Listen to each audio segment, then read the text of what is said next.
Halo Sobat Elektorial dimanapun kalian berada di seluruh penjuru Nusantara, kembali lagi di Elektorial Podcast.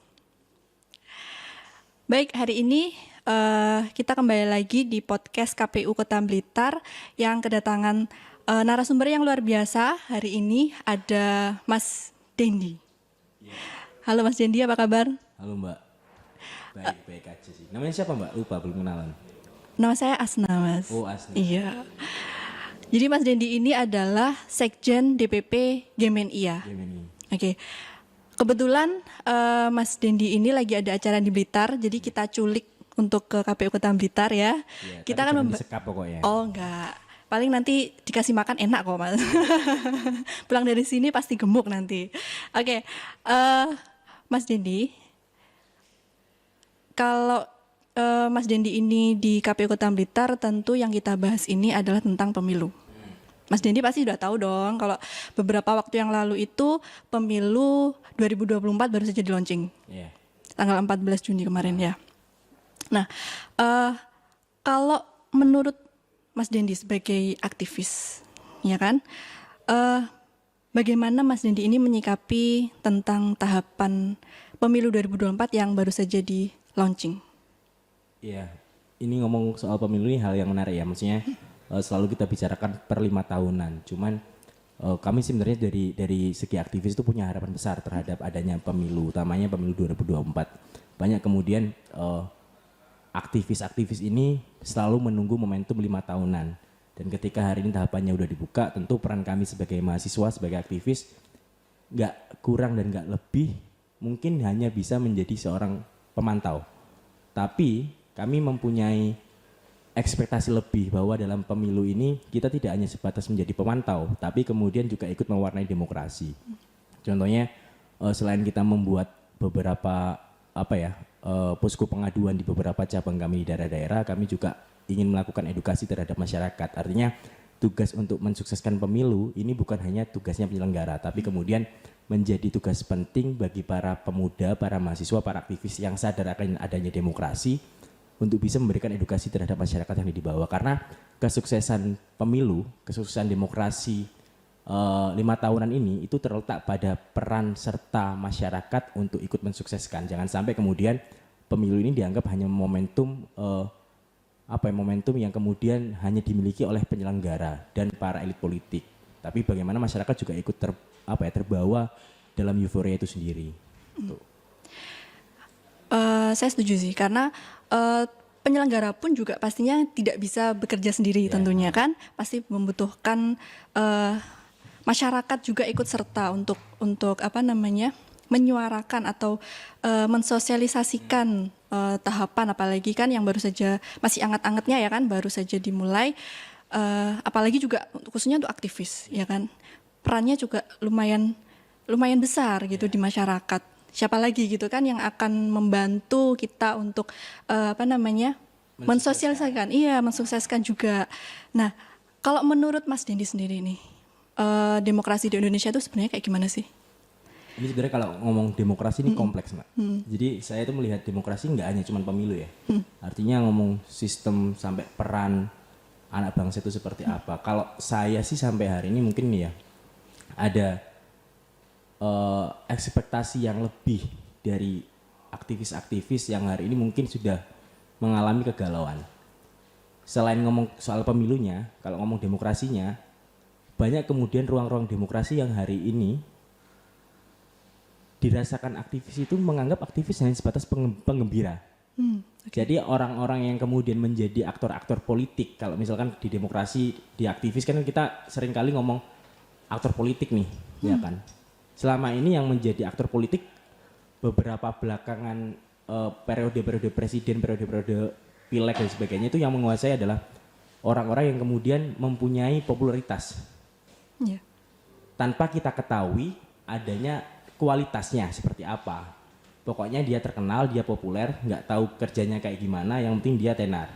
Dan kemudian ada banyak ruang yang yang menurut kami harus ada seleksi yang cukup luar biasa ketika dia mau mencalonkan sebagai calon anggota legislatif ataupun calon eksekutif. Karena banyak kemudian, mohon maaf Mbak ya, ada satu kalangan yang itu mungkin secara kualitas kepemimpinan, kualitas soal politik itu masih kita ragukan.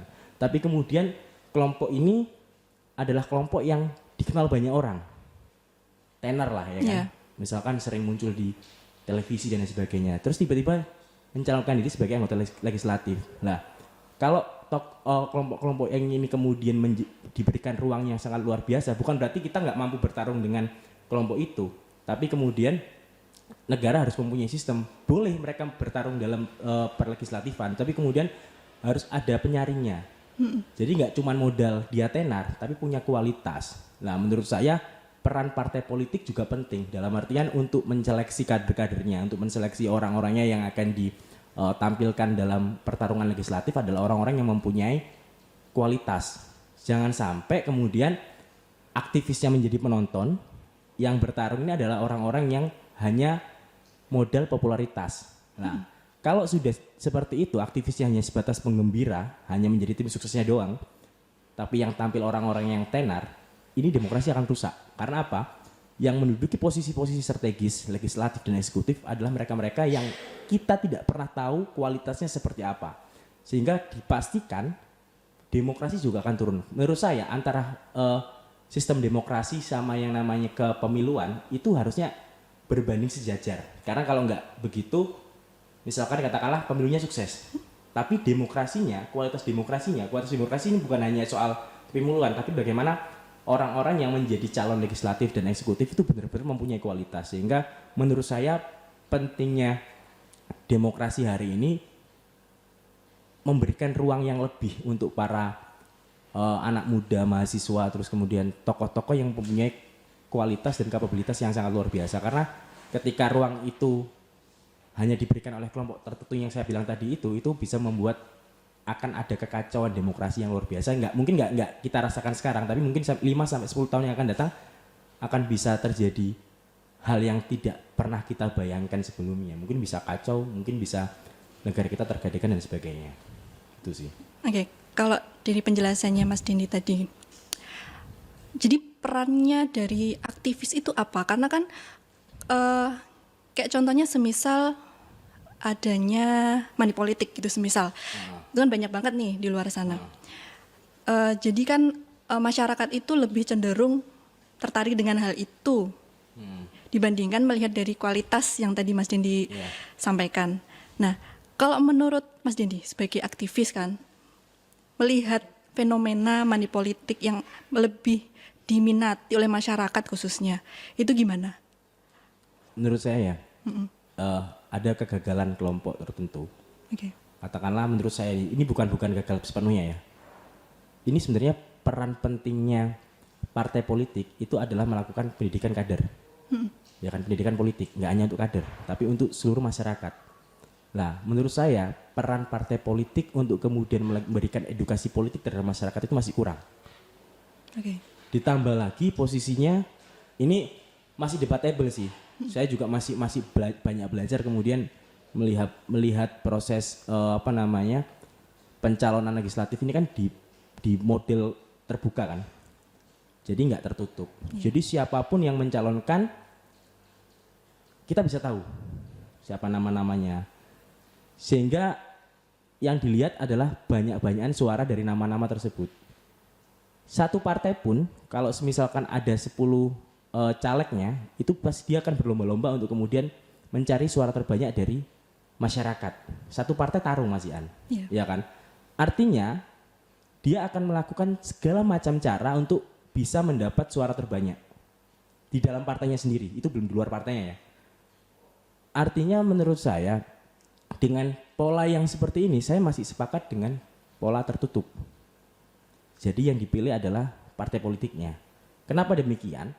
Ketika kita memilih partai politiknya, ya kan, dan partai politiknya mendelegasikan orang-orang yang menurut dia terbaik dalam kursi legislatif, ini kita ngomong konteks legislatif, maka ketika partai politik mendelegasikan orang dalam kursi legislatif itu tidak sesuai dengan keinginan masyarakat, maka akan terjadi punishment. Hari ini tidak bisa. Contoh, katakanlah, ini saya nggak ngomong yang jeleknya, Pak Fahri Hamzah katakanlah. Pak Fahri Hamzah pada waktu itu masih jadi pimpinan DPR RI. ketika ada selek dengan partainya, terus kemudian mau di PAW, mau dipecat, itu prosesnya panjang. Sampai hal terakhir Pak Fahri Hamzah menang. Karena dia berdalih bahwasanya saya ini dipilih oleh rakyat, nama saya yang dipilih. Maka dari itu menurut saya dengan sistem demokrasi kita yang sudah menurut saya sudah jauh liberal sih. Jauh liberal. Kalau dulu itu kan kalau di dunia aktivis kita ngomongnya oligarki ya. Oligarki itu pengusaha atau pemodal yang mempunyai kepentingan menitipkan duitnya kepada aktor-aktor politik. Tapi sekarang posisinya adalah oligarkinya ini, pemilik modal ini main langsung, namanya plutokrasi. Jadi plutokrasi ini pemodal ini nggak lagi nitipkan duitnya ke politisi, tapi dia sudah main menjadi aktor politik itu sendiri. Sehingga kalau model terbuka kayak gini, ya maka money politik tidak bisa dihindari. Karena mau nggak mau kan, dalam artian saya harus meraih suara terbanyak dengan kondisi masyarakat. Kondisi realistisnya, masyarakat itu kalau dikasih duit, ya pasti nerima. Iya kan? Nggak mungkin yang namanya, tolak money politik. Itu yang dikampanyekan iya. Ya kan, misalkan saya ngomong tolak money politik. Tapi kemudian ketika saya ngomong di bawah, edukasi di bawah, belum tentu masyarakat menerima sepenuhnya. Mungkin kalau dalam forum mungkin iya aja, tapi realita di bawah itu tidak bisa kita pungkiri akan terjadi. Tapi poinnya adalah kita tidak bisa pesimis dalam merubah money politik kita menjadi demokrasi yang tidak memerlukan duit, ya kan. Artinya yang harus diubah pertama adalah sistem demokrasinya, sistem kepemiluannya seperti apa. Yang kedua memang peran serta tokoh masyarakat yang ada di bawah. Karena katakanlah misalkan peran RT RW sama tokoh masyarakat, misalkan kiai kampung dan sebagainya, itu tinggi, maka menurut saya money politik sangat-sangat sekali bisa dihindari. Karena kalau semacam yang mengawasi tingkatan kabupaten itu paling kita nggak bisa mengontrol secara penuh di bawah. Tapi kalau yang mengawasi tingkatan RT itu dia bisa paling nggak bisa mencegah itu. Karena biasanya RT RW itu kan adalah tokoh masyarakat yang masih disegani. Terus apalagi kiai kampung. Menurut saya pelibatan masyarakat di tingkatan paling bawah itu juga penting untuk menghindari itu. Karena mereka lah yang akan menjadi garda terdepan untuk menolak money politik. Karena biasanya masuknya money politik itu kan lewat perangkat-perangkat yang ada di struktur paling bawah kan. Nah, itu kalau misalkan dari bawah sudah menolak, maka bisa bisa diminimalisir untuk money politik itu akan terjadi. Karena memang kebanyakan money politik itu juga dikoordinir. Iya, ya kan? Benar. Dikoordinir. Jadi nggak yang dikasihkan satu-satu kan, nggak mungkin. Pasti ada salah satu orang yang dipercaya gitu kan untuk bisa membagikan ini kepada kelompok ini gitu kan ya. Nanti itu. Ada berapa banyak sih kemudian tokoh-tokoh struktur pemerintah sampai tingkatan RT itu yang terlibat dalam itu. Saya yakin pasti ada kok. Ya saya nggak akan mengungkap siapa-siapanya, tapi dalam artian saya sering kali menemukan di beberapa wilayah ada beberapa ibaratnya kayak semisal perangkat itu yang bermain dalam money politik itu sendiri. Lah kalau misalkan perangkatnya aja main, masyarakatnya ya mau nggak mau ya nerima ya kan, apalagi ngomong duit itu kan hal yang paling sensitif tapi juga diperlukan masyarakat. Nah, menurut saya edukasi lewat tokoh masyarakat di bawah dan perangkat-perangkat pemerintahan, struktur pemerintahan itu juga harus diberlakukan karena kontrolnya dari situ. Betul banget. Emang susah karena memang sudah kayak bisa dikatakan jadi budaya nggak sih kayak gitu? Kalau diomong budaya itu kan hal yang baik. Oke, iya. Ya kan, budaya itu artinya budi dan daya kan. Yeah. Nah, hal yang baik, tapi kemudian ini kan hal buruk. Hal buruk yang kemudian diamini dari masa ke masa. Ketika hari ini kita mau tolak money politik, tapi faktanya pasti akan ada money politik itu. Karena selama, ya saya nggak menutup kemungkinan bahwa tadi yang saya omongkan ketika proporsionalnya tertutup, itu nggak akan terjadi politik, saya juga nggak bisa menjanjikan itu. Tapi paling nggak itu bisa meminimalisir. Ya. Ya kan? Kalau terbuka kan, misalkan Mbak Asna. Mbak Asna sama saya nyalek di dapil yang sama dari partai yang sama. Pasti kan Mbak Asna nggak mau toh suaranya kalah sama saya kan. Segala cara kan akan dilakukan kan. Entah misalkan nih saya bagi-bagi duit di bawah. Mbak Asna kan panas. Kok Dendi bagi-bagi duit nih. Kalau aku nggak bagi duit juga akan kalah. Akhirnya apa? Duit ini semakin kemudian jadi alat tolak ukur calon untuk memenangkan dirinya. Ya kan? Akhirnya semua melakukan itu. Kalau sistemnya terbuka. Tapi kalau kemudian sistemnya tertutup, maka yang dipilih partai politiknya contohnya kan. Partai politiknya. Dan pelaku money politik itu bisa kita minimalisir. Kalau terbuka kan pemainnya banyak nih. Tapi kalau tertutup kan, nah ini bisa di tracking bahwa oh partai ini main ini. Dan kalau seandainya ke depan partai ini tidak mendelegasikan yang terbaiknya, akan ada punishment oleh masyarakat. Oh ternyata saya kemarin dukung partai A. Partai A ini ternyata ketika dapat suara banyak, kader-kader yang diutus untuk menjadi anggota legislatifnya nggak benar semua. Nggak benar semua. Berarti ke depan gue nggak milih partai ini lagi. Kita harus berpaling ke partai yang lain. Artinya punishment-nya jelas. Kalau sekarang kan nggak bisa. Yang tadi saya contohkan Pak Fahri Hamzah. Ya. Tapi saya nggak mencontohkan Pak Fahri Hamzah jeleknya ya. Maksudnya Pak Fahri Hamzah pada waktu itu dipecat oleh partai tapi masih bisa bertahan karena dalihnya adalah dia dipilih oleh rakyat atas nama pribadinya. Gitu. Oke. Kalau tadi money politik, ini juga kasus yang juga banyak ditemukan ketika akan atau menjelang pemilu maupun pemilihan. Itu adalah berita-berita hoax, ujaran kebencian, kemudian apa lagi? Polarisasi, kayak gitu-gitu kan. Itu kan banyak banget pasti. Nah, sebagai aktivis, gimana Mas Dendi ini mengurai persoalan-persoalan itu? Iya. Apalagi di Indonesia ya. Indonesia ini kan masyarakat netizennya luar biasa. Betul. Bahkan orang asing itu mungkin kalau dulu takut sama kita itu takut karena hal yang mistis ya dulu ya. Tapi mungkin kalau sekarang ini orang luar negeri takut sama kita takut karena sama buzzer, takut sama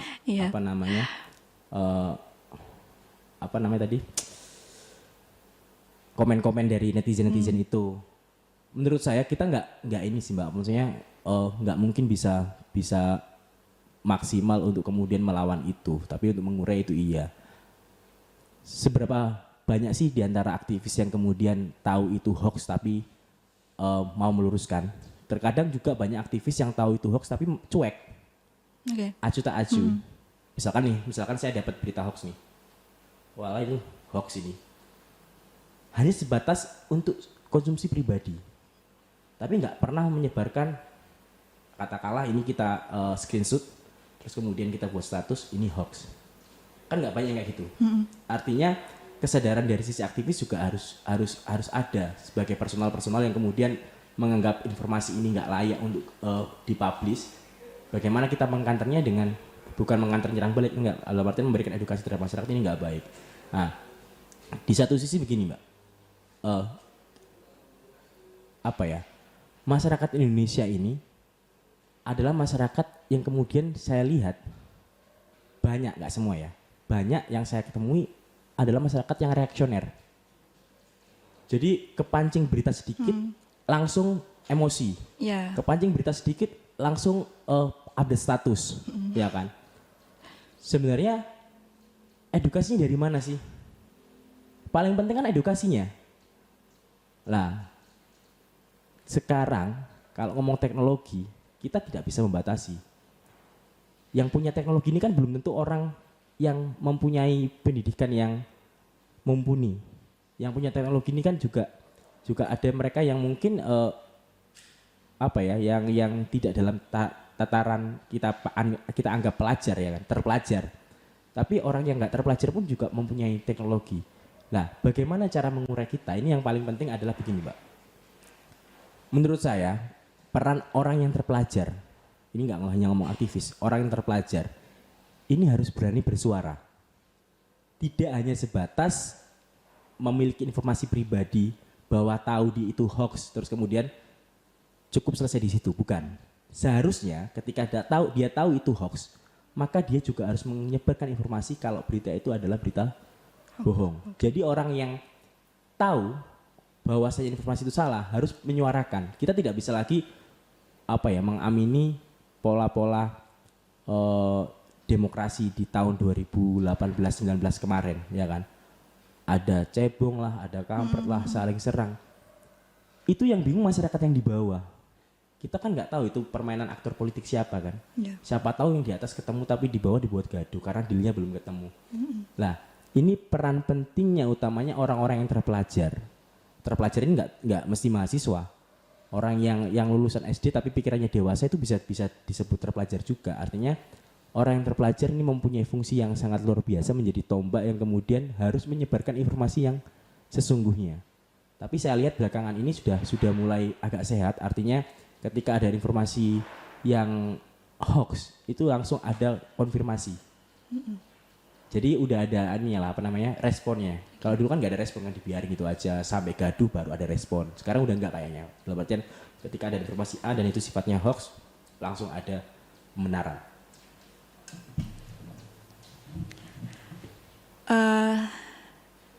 Oke, itu tadi masalah persoalan-persoalan yang biasa terjadi dan banyak terjadi ketika mendekati pemilu. Biasanya banyak banget fenomena gitu kan ya, kayak tadi yang sudah disampaikan. Nah, ini kita bicara soal partisipasi. Nah, generasi X sampai Z itu termasuk generasi yang sebenarnya banyak banget dibandingkan dengan baby boomer. Maksudnya anak-anak muda yang atau bisa dibilang dari generasi X sampai Z itu termasuk pemilih yang paling banyak di Indonesia khususnya gitu kan. Nah, kalau kita bicara soal partisipasi, menurut Mas Dendi itu gimana peluang yang dari generasi-generasi ini itu untuk mensukseskan pemilu ataupun pemilihan di tahun 2024 nanti. Iya, menurut saya peluangnya cukup lumayan tinggi ya, karena alhamdulillah menurut saya nggak banyak juga kok pemuda yang apolitis, nggak banyak juga kok kemudian kelompok-kelompok yang baru bisa mendapatkan hak pilihnya itu apolitis. Contoh nih, pada waktu saya baru pertama memilih itu antusias diri saya untuk memilih itu sangat tinggi, ya kan? Kenapa? Yang membuat orang banyak nggak mau milih itu apa sih? Karena apa? Ada pesimistis diri sendiri bahwa ketika saya milih juga hidup saya nggak ada perubahan nih. Pertama itu. Yang kedua dia melihat oknum-oknum yang sudah terpilih itu juga nggak bawa perubahan tuh buat lingkungan sekitarnya. Toh harga-harga juga bakal mahal, toh BBM juga pasti bakal naik. Sehingga apa? Dia mengasumsikan adanya pemilu sama nggak ada pemilu itu nggak ngefek buat dirinya. Ditambah lagi belum ada contoh-contoh kasus korupsi yang dilakukan oleh para elit-elit yang sudah terpilih. Nah, tapi menurut saya hari ini banyak masyarakat yang kemudian sudah sadar bahwa untuk merubah nasib bangsa, untuk merubah kehidupannya itu memang harus melalui pemilu. Dalam pemilu ketika kita kemudian tidak memberikan sumbangsi suara kita terhadap sistem proses demokrasi, maka sama aja kita mengamini rusaknya Indonesia. Ini saya temukan beberapa kasus, Mbak. Jadi saya di daerah Sulawesi Tengah itu sempat berkunjung, ternyata masih ada kelompok pemuda itu yang masih peduli terhadap pemilu. Dia kerap kali memberitahukan kepada masyarakat di sekitar itu bahwa pemilu itu adalah merubah cerminan bangsa Indonesia. Kenapa demikian? Jadi dia itu buat poster-poster di balai desa, terus kemudian di tempat dia nongkrong-nongkrong dia buat poster. Nggak banyak sih, tapi efeknya juga masih cukup relevan lah menurut saya. Dia mencerminkan bahwa untuk merubah wajah Indonesia ke depan itu baik buruknya itulah pemilu. Kalau misalkan kita antipati terhadap pemilu, maka ya kita tidak bisa menuntut pemimpin kita dong. Kita aja nggak berpartisipasi, sudah nggak milih mau nuntut. Artinya nggak punya hak kan? Ya meskipun kalian bayar pajak, tapi secara moral kalian nggak punya kewajiban untuk menyuarakan. Tapi kalau yang milih, loh saya kemarin milih, meskipun calon saya katakanlah nggak jadi, tapi saya sudah melakukan kewajiban saya sebagai warga negara untuk memilih pemimpin saya. Dan ketika pemimpin yang jadi ini kemudian tidak benar, saya punya kewajiban dong. Saya punya hak dong. Saya punya hak untuk kemudian menuntut pemimpin saya yang jadi ini untuk memenuhi segala kesalahan yang hari ini harus diselesaikan. Nah, kalau dia nggak milih kan nggak bisa. Lah, hari ini menurut saya dari generasi X sampai generasi Z ini masih ada harapan besar untuk berpartisipasi dalam pemilu karena edukasi soal pemilu ini kan sudah cukup gencar juga di dunia maya. Mungkin kalau zaman-zaman dulu tahun 2010-an itu kan nggak booming banget kan kayak apa namanya sosial media. Dulu kan paling zaman-zaman 2010 waktu zaman saya SMA itu adanya mungkin Friendster gitu-gitu kan. Kan sekarang udah banyak, udah ada Instagram, udah ada YouTube. Apalagi kalau melihat calonnya sekarang kan banyak tuh yang calon kandidat presiden, calon kandidat caleg dan sebagainya. Itu mereka udah mulai kampanye secara nggak langsung di media sosial kan. Lah masyarakatnya juga mempunyai rasa penasaran. Artinya masih ada harapan untuk kemudian merubah bangsa Indonesia ini. Menurut saya masih cukup banyak untuk berpartisipasi dalam pemilu 2024. Tapi peran penting masyarakat juga penting. Peran pentingnya aktivis, peran pentingnya karena kan selama ini kan kalau kita pemilu itu kan kebanyakan ada sosialisasi kan dari KPU. Ya, itu memang meningkatkan tingkat partisipasi itu iya. Tapi kemudian juga harus ada peran serta masyarakat yang ada di bawah. Di kampung saya itu Mbak, sekitar pemilu dua periode yang kemarin itu kalau nggak digedok sama RT-nya atau sama hansip-hansipnya itu jarang sekali ada yang mau berangkat. Karena apalagi di Surabaya ya, di Surabaya itu banyak masyarakat yang masih cuek, masih nggak ngurus politik lah. Ya mending aku jualan di pasar daripada aku nyoblos kayak gitu, malah mengurangi pendapatanku. Tapi untuk saat ini tak rasa banyak generasi muda yang masih melek politik dan masih punya harapan besar terhadap politik di Indonesia ke depan seperti apa. Gitu. Kalau di KPI itu kan ada jenis-jenis pemilih. Ada pemilih pemula, ada pemilih muda kayak gitu kan. Dan segmen-segmen yang lainnya. Nah, biasanya kalau pemilih pemula itu karena mereka belum punya pengetahuan tentang kepemiluan, politik apalagi. Nah, fenomenanya di masyarakat itu khususnya untuk anak-anak muda yang mungkin baru saja lulus SMA mungkin ya, yang sudah 17 tahun.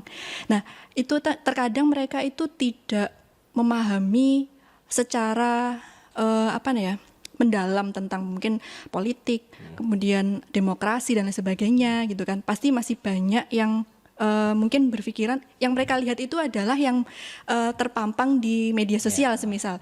Terkadang ada konflik gitu, konflik tentang entah itu politik, kemudian konflik-konflik mengenai mungkin karena kegagalan pemimpin dan sebagainya. Akhirnya itu mempengaruhi mereka untuk saya inilah akhirnya enggak lah, kayaknya politik tuh terlalu gini, demokrasi tuh terlalu gini, kayaknya aku enggak mau deh untuk milih kayak gitu-gitu. Nah, kalau menurutnya Mas Dendi itu gimana caranya untuk bisa menyadarkan anak-anak muda yang mungkin mereka tidak mau mengenal tentang politik, saya nggak mau gitu mengenal tentang politik, soalnya politik itu ternyata begini negatif dalam tanda kutip gitu ya, karena melihat media sosial yang sekarang ini gencar-gencarnya banyak banget yang politik begini akhirnya dia mungkin akhirnya merasa bahwa saya nggak mau lah ikut-ikutan untuk milih atau gimana gitu. Nah, kalau menurut Mas Dendi gimana? Jadi sebenarnya kalau ngomong soal edukasi terhadap pemilih pemula ya, banyak kemudian yang apolitis seperti yang tadi awal saya sebut, karena melihat contoh-contoh pemimpin yang korup, contoh-contoh pemimpin yang mungkin tidak bisa merubah nasib daerahnya. Ini menjadi hal yang serius ketika pada waktu pemilihan 2019 kemarin tuh ada banyak kelompok masyarakat yang sudah jenuh terhadap politik. Mereka kan nggak sebenarnya kan nggak susah untuk kalau seandainya hanya dikasih tahu kan, mereka pasti butuh yang namanya mana buktinya gitu, yang akhirnya bisa meyakinkan saya untuk bisa memilih di TPS, dan saya yakin saya akan memilih orang yang saya akan pilih ini atau partai yang saya pilih ini gitu kan.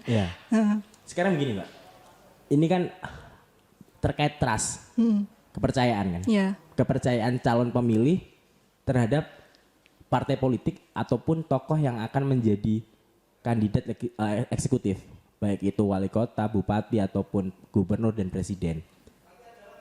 Pertanyaannya sebenarnya kembali lagi, sudah sejauh mana sih peran partai politik mengedukasi masyarakat ini? Kok sampai ada yang namanya masyarakat yang apolitis? Ya. Yang kedua, sudah sejauh mana sih partai politik ini benar-benar membersihkan kadernya bersih dari korupsi dan sebagainya? Terus yang ketiga, sudah sejauh mana sih partai politik memberikan pendidikan yang berkualitas untuk calon-calon pemimpinnya di legislatif ataupun eksekutif? Pendidikan politik. Iya, karena kalau selama hari ini partai politik ini berperan hanya sebatas, mohon maaf ya, bahasa kasarnya itu kayak ini loh, apa namanya, outsourcing. Jadi hanya penyalur tenaga kerja. Jadi orang yang mau jadi dewan harus lewat partai politik. Orang yang mau apa namanya jadi eksekutif harus lewat partai politik. Banyak juga partai politik yang masih perannya seperti itu gitu loh. Mungkin ada beberapa partai politik yang sistem kaderisasinya jalan, sistem edukasinya ke masyarakat juga jalan, tapi juga masih banyak partai politik yang tidak menjalankan fungsi itu. Sehingga fungsi partai politik mungkin beberapa partai politik yang kami lihat ya cuman hanya sebatas menjadi outsourcing untuk jadi legislatif ataupun jadi eksekutif. Dia nggak memahami betul perannya sebagai partai politik. Padahal untuk partai politik itu ada anggarannya dari negara. Ya. Jadi katakanlah yang punya dukungan berapa per KTP per suara itu berapa, dapat berapa gitu, 2.000 atau berapa kalau nggak salah.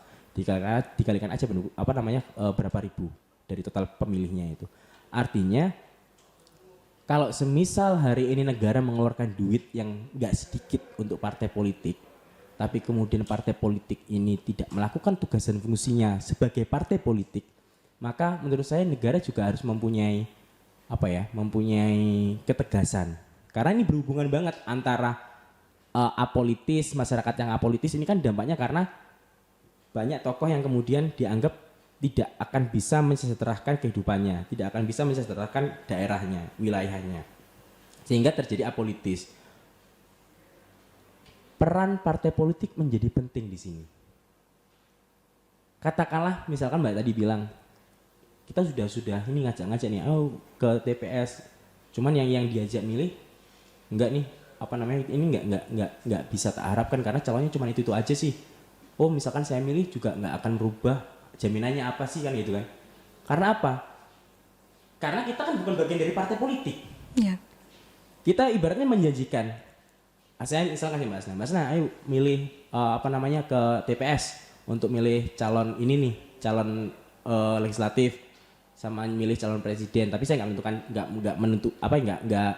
merujuk ke salah satu calon ya. Maksudnya saya ini misalkan sebagai petugas TPS katakanlah. Terus Mbak Asna tanya, jaminannya apa Mas? Saya milih akan merubah nasib saya, akan merubah nasib negara saya. Ya saya nggak bisa menjawab dong. Betul. Iya kan, secara personal kan. Karena apa? Saya pun juga nggak tahu sudah sejauh mana tugas partai politik untuk memberikan pelayanan terbaik, memberikan kader terbaiknya untuk bangsa ini. Yeah. Karena ya itu tadi saya anggap mungkin masih banyak partai politik yang tidak selesai dalam memberikan edukasi di bawah dan masih hanya berfungsi sebagai outsourcing. Tapi ya ada partai politik yang sudah menjalankan tugas dan fungsinya ada. Cuman kan nggak bisa cuma satu partai, dua partai, tiga partai. Semua partai juga harus menjalankan fungsinya sebagai partai. Kalau partai cuma fungsinya jadi outsourcing 5 tahunan, ya buat apa ada partai gitu loh. Cukup buat outsourcing aja, suruh milih kan kayak itu. Mungkin kayak itu sih. Yeah. Menarik banget ya hari ini kita bahas soal banyak hal. Tapi yang terakhir ini, harapannya Mas Dendi untuk penyelenggaraan pemilu serentak 2024 itu apa? Kalau saya sih untuk penyelenggara ya, mungkin lebih ditingkatkan soal bagaimana edukasi, soal pemilu itu seperti apa, terus bagaimana peran masyarakat, artinya penyelenggara juga membutuhkan masyarakat untuk mensukseskan pemilu. Nah, yang kedua, harapan saya terkait pemilu 2024 ini sebenarnya bagaimana kita mengedepankan kualitas. Bukan untuk bukan untuk kuantitas pemilihnya ya, bukan ya. Maksudnya kualitas yang saya lihat ini adalah kualitas dari calon-calonnya. Artinya kita ke depan bukan hanya melihat calon yang populis, tapi kita harus melihat calon yang mempunyai kapabilitas, mempunyai kualitas yang bisa kita harapkan. Karena di era yang hari ini kan eranya disrupsi ya kan. Besok si A tenar, kena isu dikit, si A ini bisa tumbang. elektabilitasnya bisa sangat jatuh banget.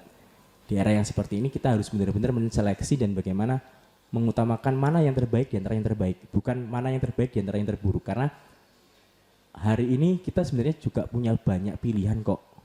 Mungkin kurang terekspos aja. Nah, bagaimana ke depan kualitas ini menjadi penting karena 2024 ini menjadi pintu baru mungkin ya. Karena kan kalau ngomong soal Pilpres Pak Jokowi sudah nggak bisa mencalonkan lagi, artinya akan ada wajah-wajah baru menjadi calon presiden.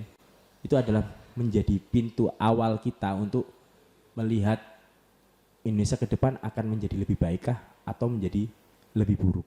Oleh karena itu kualitas harus diutamakan, jangan sampai kita hanya melihat dari sosmed doang, tapi bagaimana kita juga harus men-tracking calonnya ini seperti apa, termasuk soal legislatif. Jadi edukasi di masyarakat menurut saya yang dilakukan oleh penyelenggara, yang dilakukan oleh Civitas Academy, terus mahasiswa, tokoh masyarakat. Selain kita mengajak mereka untuk ke TPS untuk memilih menggunakan hak suaranya, tapi kita juga harus mengedukasi bagaimana memilih calon yang mempunyai kualitas. Tanpa adanya edukasi, bukan berarti kampanye ya, maksudnya tanpa kita memberikan edukasi, kriteria calon yang terbaik itu ini loh. Misalkan dia mengetahui betul soal wawasan kebangsaan, dia tahu betul bagaimana soal Pancasila dan sebagainya. Bagaimana dia sudah pernah mengikuti katakanlah misalnya dia ikut bela negara atau apa. Jadi masyarakat juga harus diedukasi bagaimana kriteria calon yang baik. Terlepas calonnya siapapun, paling enggak masyarakat harus punya standar.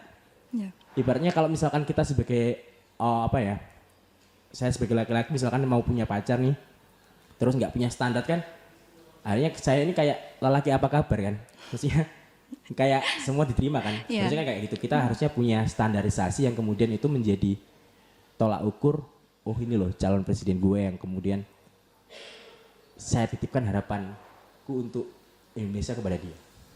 Jadi kayak gitu, selain kuantitas untuk memilih, tapi kualitas yang dipilih juga menjadi penting itu. Baik, terima kasih Mas Dendi atas waktunya dan luar biasa sekali hari ini kita bahas sesuatu yang insya Allah bermanfaat untuk sobat elektoral di rumah yang mungkin ini bisa menjadi pengetahuan tentang kepemiluan, tentang mungkin juga politik dan sebagainya ya. Baik, sobat elektoral, hari ini kita sudah banyak membahas soal kepemiluan, demokrasi, kemudian politik dan juga banyak fenomena-fenomena yang terjadi di masyarakat ketika menjelang pemilu. Dan kita akan ketemu lagi di episode selanjutnya dengan tema yang lebih menarik lagi dengan narasumber yang luar biasa. Jadi stay tune di Electoral Podcast.